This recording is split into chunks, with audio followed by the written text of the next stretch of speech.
ராகுலுக்கு போட்டியாகும் பிரியங்கா. மராட்டியத்தில் ரூட்டை மாற்றிய பாஜக. இடைத்தேர்தலுக்கு பிறகு அகிலேஷ் அதோகதி. டெல்லியை விட்டு ஓடிய வெளிநாட்டு தூதர்கள். கோலஹலாஸ் டிவி யூடியூப் சேனல், இது வாய்மையின் எக்காலம்.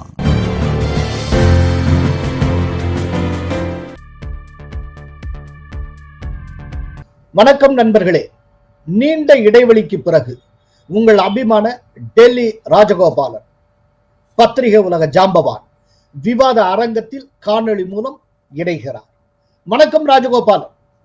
நமஸ்காரம் நமஸ்காரம் நமஸ்காரம். நீண்ட இடைவெளி பிறகு என்று தாங்கள் அறிமுகப்படுத்தியதில் எனக்கு ஒரு சந்தோஷம். காரணம் என்ன என்று கேட்டால், தமிழகத்தில் ஏன் இந்தியாவிலேயே ஒரே ஒரு யூடியூப் சேனல் மீண்டும் மீண்டும் மீண்டும் மீண்டும் ஈரான், ஈராக், இஸ்ரேல் போன்ற அயல்நாட்டு சப்ஜெக்டுகளை போட்டு ஒரு ஊக்கத்தை கொடுத்தீர்கள் தமிழக மக்களுக்கு. அதை நான் அயலுறவுத்துறை அமைச்சர் டாக்டர் ஜெய்சங்கரிடம் தெரிவித்தேன், நிர்மலா சீதாராமனிடம் தெரிவித்தேன், நிதியமைச்சரிடம். தாங்கள் கடந்த ஒரு மாதமாக மிக மிக சிறப்பாக செய்திகள், பாராட்டுதல்கள். ஓகே, மிக்க நன்றி ராஜகோபால். ஏன்னா லாஸ்ட் ஒரு 1 மந்த்துக்கு மேல ஒரு இன்டர்நேஷனல் அஃபேர்ஸ் தான் கவர் பண்ற மாதிரி ஆச்சு. ஏன்னா அந்த மாதிரி ஈவெண்ட்ஸ் இப்போ ரீசெண்ட் டேஸா நீங்க டெல்லிக்கு மும்பைக்குமா பறந்துட்டு வர்றீங்க. இப்போ மகாராஷ்டிரத்துல வர்ற 20ஆம் தேதி ஒரே கட்டமாக தேர்தல் நடக்க போகுது, சட்டப்பேரவை தேர்தல். மகாராஷ்டிர நிலவரம் எப்படி இருக்கு? அங்க இருக்கிற சிச்சுவேஷன் என்ன? உண்மை சொல்லட்டுமா? நான் பார்த்தது 10 நாள் நான் மகாராஷ்டிரா தேர்தலில் உண்மையத்தான் சொல்லணும். எனக்கு கிடைத்த மற்றும் என்னுடைய கருத்துக்களை 3 அல்லது 4 குறிப்புகளாக சொல்லி தங்களுடைய நேயர்களுக்கு என்னுடைய நேரலையை சொல்ல ஆசைப்படுகிறேன். 1, 6 கட்சிகள் போட்டியிடுகின்றன 2 முகாம்களில். ஒவ்வொரு கட்சிக்கும் பிரச்சனை, ஒவ்வொரு கட்சிக்கு இடையே. சரத்பவாருடைய பிரச்சனை, உத்தவ் தாக்கரே பிரச்சனை. இதனிடையே அதானி அவர்கள் 2019 உத்தவ் தாக்கரேயை முதலமைச்சராக்குவதற்கான ஆயத்தங்களை செய்தார் என்று சரத்பவார் ஸ்டோர. அதையும் தவிர அவுரங்காபாத் என்று சொல்லக்கூடிய இடத்தில் ராகுல் காந்தி தன்னுடைய இந்திய சட்டத்தை, கான்ஸ்டிடியூஷன் ஆஃப் இந்தியா புத்தகத்தை காண்பிக்கும் பொழுது அந்த புத்தகத்தில் அட்டை கவர் ஒன்றுதான் இந்தியன் கான்ஸ்டிடியூஷன் என்று எழுதி இருந்தது. ஆனால் அது புத்தகத்தில் வெள்ளை காகிதம் தான் அது இருந்தது. அது ரேப்பரை வந்து காமிச்சாரு. அது ஒரு பிரபல பேச்சாகி விட்டது. அதையும் தவிர உத்தரப்பிரதேச முதலமைச்சர் யோகி ஆதித்யநாத், ஹேமந்த் பிஸ்வ சர்மா, மத்திய பிரதேசத்தில் முதலமைச்சராக இருந்து இப்பொழுது விவசாய அமைச்சராக இருக்கக்கூடிய சிவராஜ் சிங் சௌஹான் போன்றவர்கள் எல்லாம் நரேந்திர மோடி பிரதமர், அமித்ஷா உள்துறை அமைச்சர், JP நட்டாவை தவிர ஆதிக்கம் காட்டினார்கள். பிரபலமான நட்சத்திர பேச்சாளர்கள் பாஜகவில் தான் அதிகம். சார், இந்த முறை யோகி ஆதித்யநாத் கூட ஆதிக்கம் செலுத்தியதாக கேள்விப்பட்டேன்.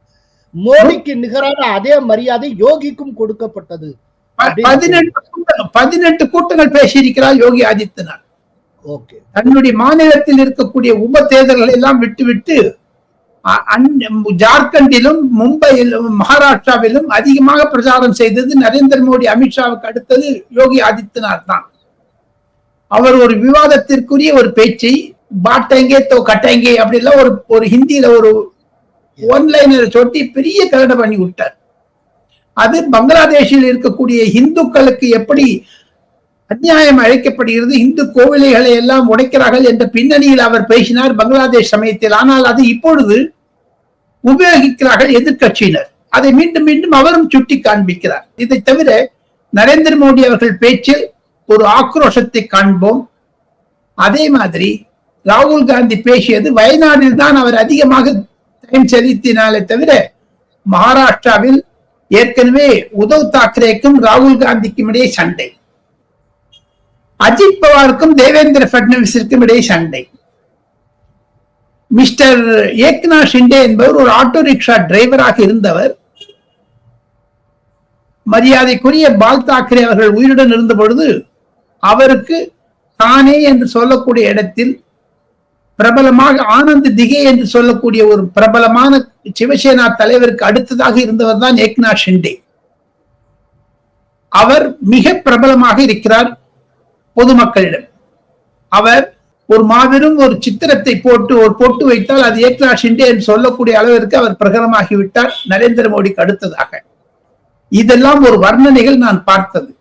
நான் இனி சொல்ல போவது மிக கடினமான, கசக்கக்கூடிய, பாகக்காய் போன்று, கடுக்காய் போன்று சொல்லக்கூடிய செய்திகள். பாஜகவிற்கு மிக மிக சோதனை காலம் ஒன்று. இரண்டாவது, காங்கிரஸ் தரப்பிலிருந்து அதிகமாக பேச்சாளர்கள் இல்லாமதால் மல்லிகார்ஜுன் கர்கேயை விட்டு அவர்கள் ஒரு மாபெரும் குழப்பத்தை உண்டாக்கினார்கள். மூன்றாவதாக, நவாப் மல்லிக் என்று சொல்லக்கூடிய சரத்பவாரிடம் இருந்து, அஜித் தாதாவிடம் இருந்து மிக மிக நெருக்கமாக இருந்தவர் என்ஃபோர்ஸ்மெண்ட் டைரக்டரேட் மூலமாக கைது செய்யப்பட்டு அவர் இப்பொழுது தேர்தலில் போட்டியிடுகிறார். பாஜக அவரை எதிர்க்கிறது. அவர் அஜித் பவார் சார்பில் போட்டியிடுகிறார். அஜித் பவார் சார்பில் அவரை எதிர்த்து பிஜேபி ஏக்நாத் ஷிண்டே சிவசேனை சார்பில் ஒரு கேண்டிடேட்டை இறக்கியிருக்கு. ஒரு கருத்து வேறுபாடுகள் இருக்கின்றன. ஃப்ரெண்ட்லி கண்டெஸ்ட் என்று சொல்லுகிறார்கள். நாம் இது ஒரு அரசியல் ரீதியாக பேசினோம். நான் இனி சொல்ல போவது என்னுடைய கருத்து. சீனிவாசன், மிக மிக கடுமையான போட்டி. ஏக்நாத் ஷிண்டேவினுடைய பிரபல்யம், நரேந்திர மோடியினுடைய ஆதிக்கம், அமித்ஷாவுடைய ஒரு கோஆர்டினேஷன், ஒருங்கிணைப்பு, அதையும் தவிர யோகி ஆதித்யநாத்துடைய பேச்சுக்கள், இதையெல்லாம் வைத்து பார்த்தால் ஏக்நாத் ஷிண்டே மிகவும் முன்னிலையில் இருக்கிறார்.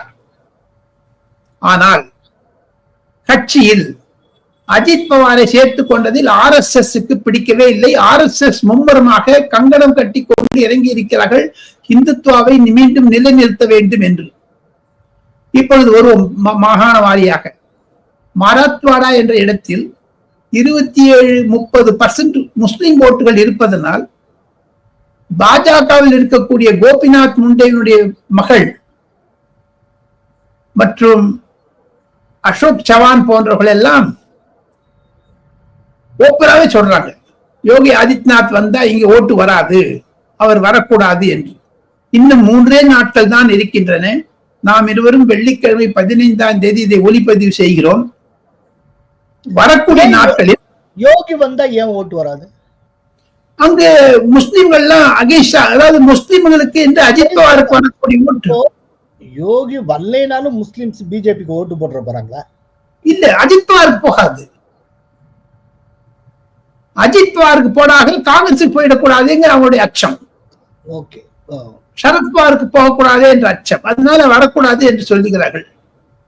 இதெல்லாம் வச்சு பார்த்தா கண்டிப்பாக பாஜக ஏக்நாத் ஷிண்டே முன்னிலையில் இருக்கிறார்கள். ஆனால் எனக்கு ஒரு பயம் என்ன என்று கேட்டால், RSS அழகாக வேலை செய்கிறார்கள். அது கிரவுண்ட் லெவல்ல நல்லா பிடிச்சிருக்குது. காங்கிரஸ் உத்தவ் தாக்கரே சண்டை மூலமாகத்தான் பாஜகவிற்கு அதிக வெற்றி வாய்ப்பு இருப்பதாக என்னுடைய கருத்து. சீனிவாசன், போராத குறைக்கு கட்டமைப்பு என்று சொன்னால் அந்த கட்டமைப்பிற்கு பாஜகவை விட மிந்துவது வேறு எந்த கட்சி இந்தியாவிலே இல்லவே இல்லை என்று சொல்லலாம். பன்னா பிரமுக் ரொம்ப ஒரு கசப்பான கடுக்காய் போன்ற விஷயத்த சொல்ல போறேங்கிறீங்க. ஆனா சொல்லிட்டு பிஜேபி தான் ஜெயிக்குங்கிற மாதிரியே சொல்லிட்டு வரீங்களே, இது கடுக்காய் மாதிரியான செய்தியா இல்லையே? அது காரணத்தை சொல்றேன். நீங்க கேட்டது உண்மையான கருத்து. என்னுடைய கருத்து என்ன என்று கேட்டால் நான் அதுதான் சொல்லுவேன். பாஜகவிற்கு சோதனை காலம் என்று கடுக்காயை சொன்னேன். அப்படின்னா நீங்க சொல்ல வர்றது அங்க போட்டி ரொம்ப கடுமையா இருக்கா? சொல்லிட்டேனே, அதையும் நான் சொல்லிட்டேன். கடுமையான போட்டி என்று சொல்லிவிட்டேன். கடுமையான போட்டி விட்டேன், சொல்லிவிட்டேன். இருப்பினும் முன்னிலையில் இருக்கிறது ஏக்நாத் ஷிண்டே. ஒரு எட்ஜ் ஓவர் பிஜேபி அலையன்ஸ்க்கு இருக்குங்கிறீங்க. ஆமா. இப்ப கடுக்காய் என்று சொன்னது இப்ப நான் வர அந்த தேர்தல் முடிவுக்கு அர்த்தம் மத்திய அரசாங்கத்திலும் மத்திய பாஜகவிலும் பிரதமர் நரேந்திர மோடி யார் கையை காண்பிக்கிறார்களோ அவர்கள் தான் முதலமைச்சர் ஆவார் என்ற ஒரு நம்பிக்கையும் இருக்கிறது. காரணம், அஜித் பவார் பாஜகவை விட்டு சரத்பவாருடன் போனாலும் போகலாம். உத்தவ் தாக்கரே அங்க விட்டுட்டு ஒரு விஷயம், ஒரு சில வாரங்களுக்கு முன்னால அங்க ஒரு பிரஸ் மீட் நடந்தது.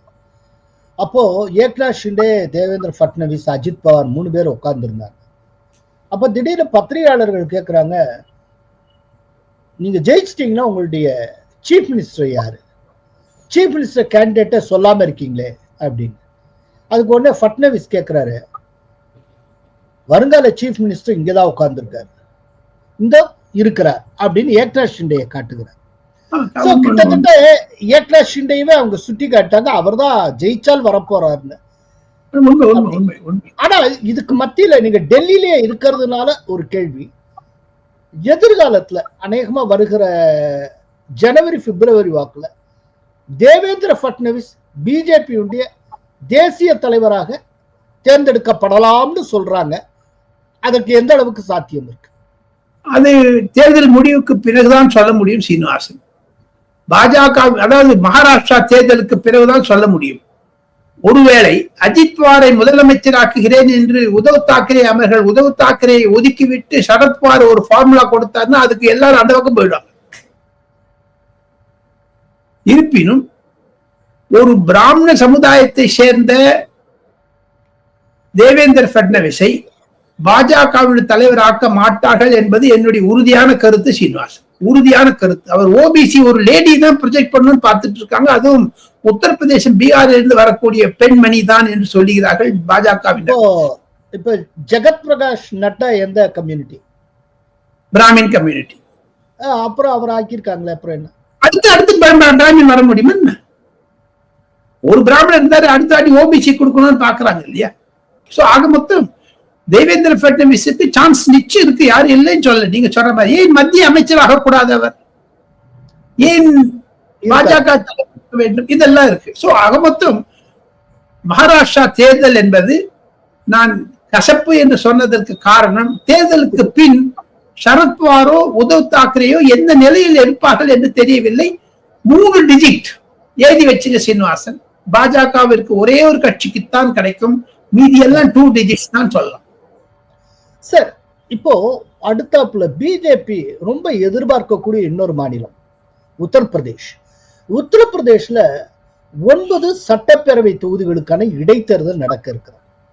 அத ஒரு சில பொலிட்டிக்கல் கமெண்டேட்டர்ஸ் எப்படி இன்டர்பிரட் பண்றாங்கன்னா, இது வரவிருக்கும் சட்டப்பேரவை தேர்தலுக்கான செமிஃபைனல்ஸ் அப்படிலாம் சொல்றாங்க. அது செமிஃபைனலோ குவார்டர் ஃபைனலோ இல்லாட்டி ஒரு ஃபைனல் இல்லாமல் போகுதோ அது வேற விஷயம். ஆனால் அயோத்தியிலேயே பிஜேபி இந்த மக்களவை தேர்தலில் தோற்று இருக்கிறது. இப்ப இதை சரி கட்டணும் அப்படின்னா, தன் சம்பந்தப்பட்ட ஒரு பெர்செப்ஷனை மாத்தணும்னா அதுக்கு இந்த 9 சட்டப்பேரவை தொகுதிகளுக்கான இடைத்தேர்தல் ஒரு பெரிய வாய்ப்பு. இப்ப இந்த 9 சட்டப்பேரவை தேர்தலை பொறுத்தளவுல என்ன நடக்கும்னு நினைக்கிறேன்?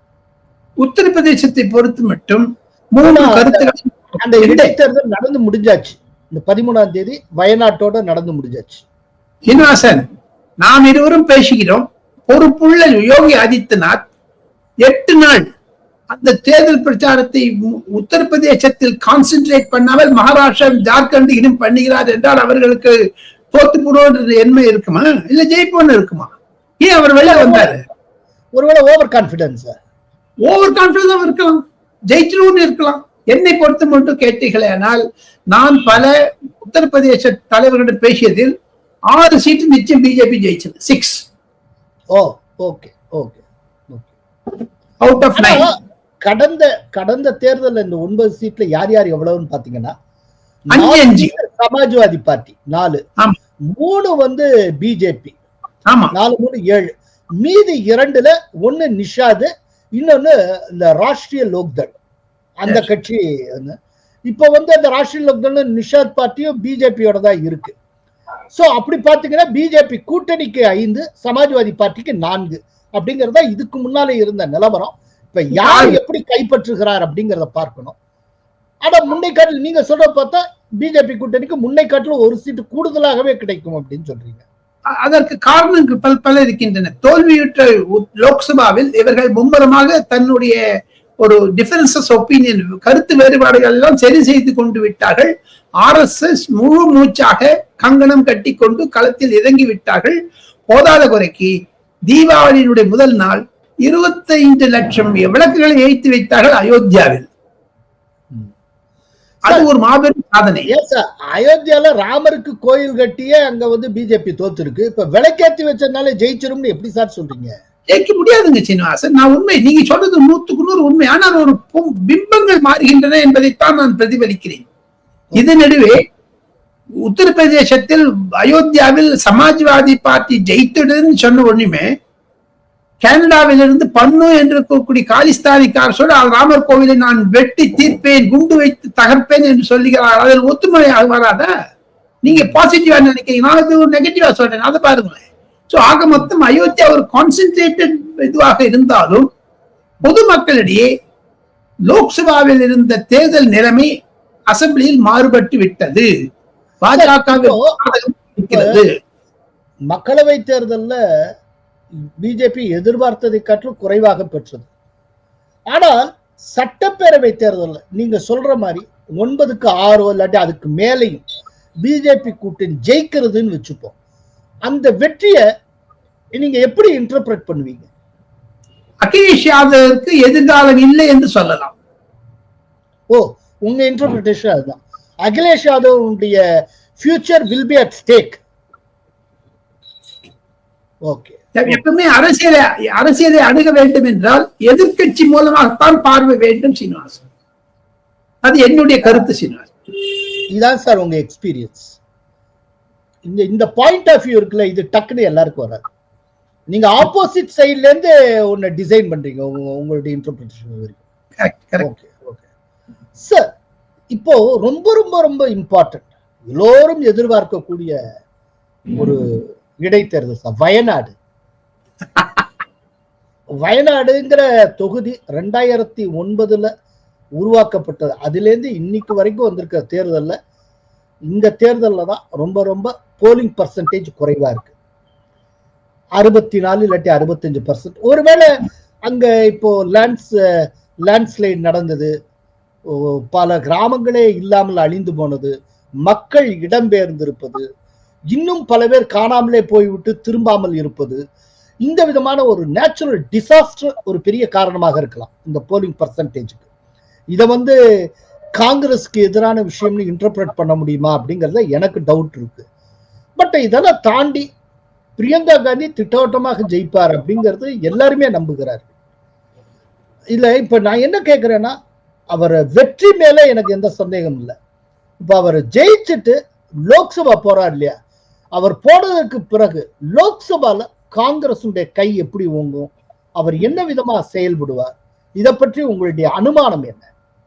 என்னுடைய அனுமானம் கண்டிப்பாக ஓட்டு பர்சன்டேஜ் குறைவதனால் ராகுல் காந்தி வெற்றி பெற்றாரே பல லட்ச ஓட்டுகள் வித்தியாசத்தில் அது குறையும்.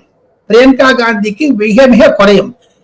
நரேந்திர மோடி ஏக்காலம் செய்தார்களே வாரணாசியில் மிக குறைவான வாக்குகளில் ஜெயித்தார் என்று அது பிரியங்கா காந்திக்கு பொருத்தமாகும். இரண்டாவதாக பிரியங்கா காந்தி லோக்சபாவில் வருவது மல்லிகார்ஜுன் கர்கேக்கு வைக்க வேட்டு என்று தான் நான் இன்டர்பிரேஷன் சொல்ல முடியும்.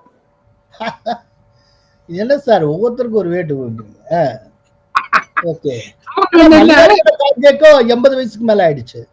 84 அதான் ரொம்ப காலம் இந்த பொசிஷன்ல இருக்க முடியாது. அது அவர் வந்து பிரியங்கா வேண்டும் என்று 2029 முன்னாடியே ஒரு கோஷம் ஆரம்பிச்சிருங்க.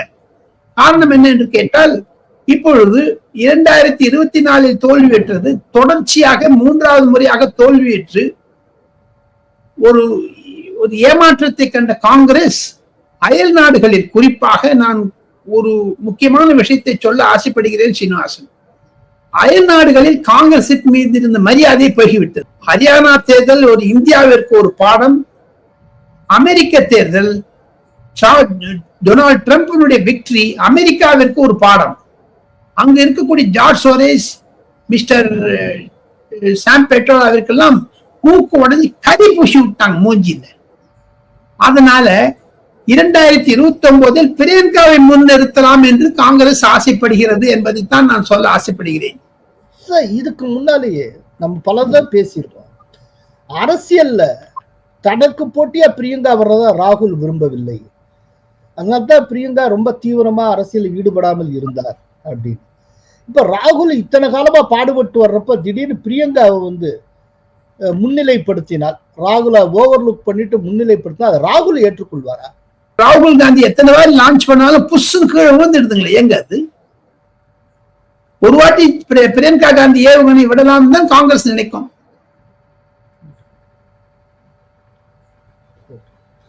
சரி, இதுக்கப்புறம் இப்போ ஜார்க்கண்ட்ல எலெக்ஷன் நடக்க போகுது.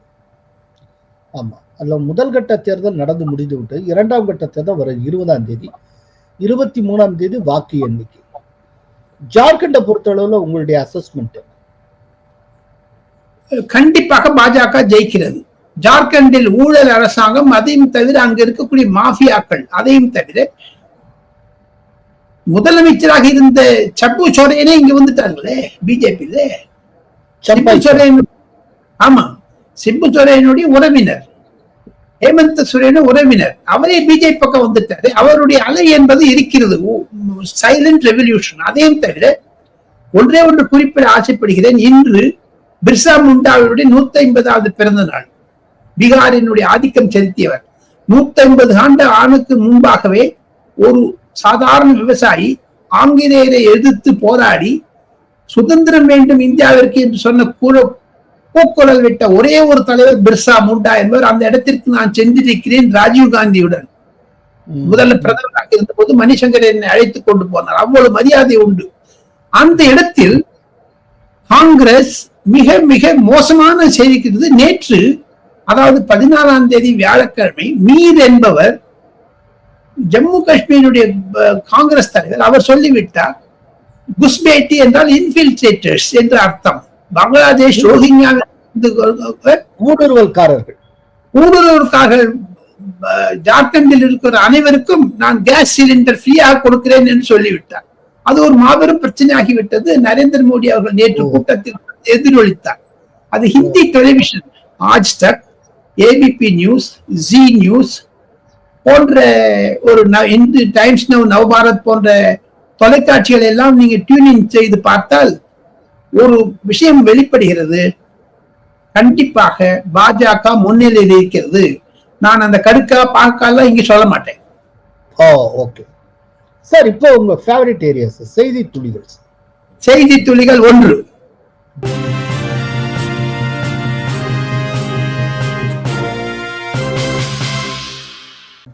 டெல்லியில் கிளைமேட் மிக மிக மோசமாக இருக்கிறது. பொல்யூஷன் AQI என்று சொல்லுகிறார்களே, அது 400 தாண்டி விட்டது. பற்பல கிராமங்கள், டெல்லியிலுக்கு அருகே இருக்கக்கூடிய பஞ்சாப் மாநிலம், ஹரியானா மாநிலம் என்றெல்லாம் காங்கிரஸ்காரர்கள் சொல்லுகிறார்களே தவிர, முக்கியமாக பஞ்சாபில் இருந்து வெக்கல் கரும்பு தோட்டம், எங்க கரும்பை கட் பண்ணிட்டு அதனுடைய இலைகளை எல்லாம் வைத்து கொளுத்தி விட்டுருவாங்க. சுப்ரீம் கோர்ட் சொல்லி யாரும் கேட்கவே இல்லைங்க. சுப்ரீம் கோர்ட் அந்த சீஃப் செக்ரட்டரி எல்லாரையும் கூப்பிட்டு மிரட்டி இருக்காங்க, ஒண்ணும் நடக்கலைங்க. ஆனா அரவிந்த் கெஜ்ரிவால் சொல்றார், ஹரியானாவிலிருந்தும் ராஜஸ்தானிலிருந்தும் உத்தரப்பிரதேசத்தில் வந்து பிஜேபின்னு கன்வெர்ட் பண்றாரு அவர். ஆனால் இதனுடைய ஒரு பாதிப்பு என்ன என்று கேட்டால், ஒரு சோகமான செய்தி என்ன என்று கேட்டால், சீனிவாசன், சாணக்கியபுரி என்று சொல்லக்கூடிய அயலுறவுத்துறை தூதுவரகங்கள் இருக்கின்றன. அமெரிக்கா, ஆஸ்திரேலியா, லண்டன், UK, அப்புறம் சைனா, பிரான்ஸ், கனடா.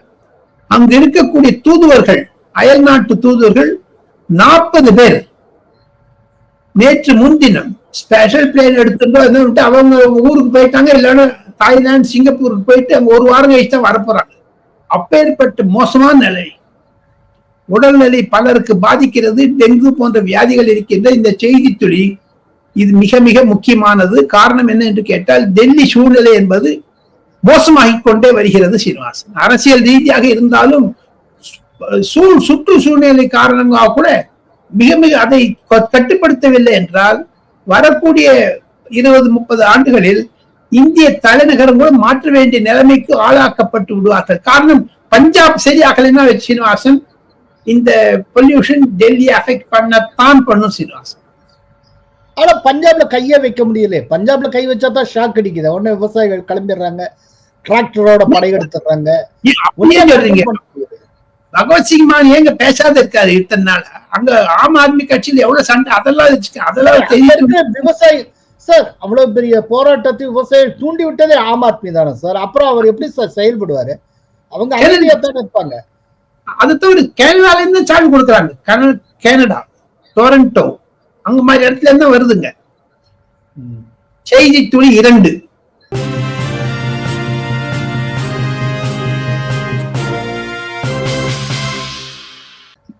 நான் கவர்மெண்டல் ஆர்கனைசேஷன் என்று சொல்லக்கூடிய என்ஜிஓக்கள் கடந்த 10 ஆண்டுகளாக அதிகமான பணம் பெற்றுக் கொண்டு வந்தார்கள். யூபி அரசாங்கத்தில், டாக்டர் மன்மோகன் சிங், சோனியா காந்தி அரசாங்கத்தில் அதையெல்லாம் நிறுத்திவிட்டார் அமித்ஷா. காரணம், அந்த பணம் கண்டிப்பாக மத மாற்றத்திற்கு செலவழிக்கப்படுகிறது என்று சொல்லுகிறார்கள். இந்த மத மாற்ற செலவிற்கு தமிழகத்திலிருந்து ஆளுநர் RN ரவி அவர்கள் 45 முதல் 50 என்ஜிஓக்களுடைய பெயர்களை அனுப்பி இருக்கிறார்கள். அவைகளெல்லாம் சஸ்பெண்ட் செய்து FCRA, foreign contribution regulation act மூலமாக அந்த தமிழகத்தில் இருந்து இருக்கக்கூடிய 45 என்ஜிஓக்களுக்கு பணம் நிறுத்தப்பட்டது சென்ற மாதத்திலிருந்து என்பதுதான் செய்தி துளி 2. செய்தி துளி 3.